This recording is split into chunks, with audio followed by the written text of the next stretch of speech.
นบอกตัวเองหยุดได้แล้วจะทำร้ายตัวเองถึงเมื่อไหร่ไม่รักก็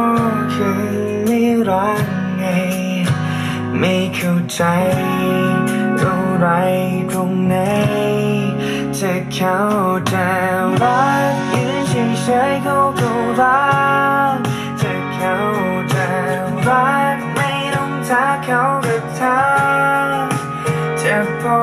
แล้วก็พักดีกว่าอย่าไปเสียน้ำตาอีกเลยจะเข้าใจรักยืนเฉยๆเขาก็รักจะเข้าใจรักไม่ต้องทักเขาก็ทักเหนื่อยพอแล้วก็พักดีกว่า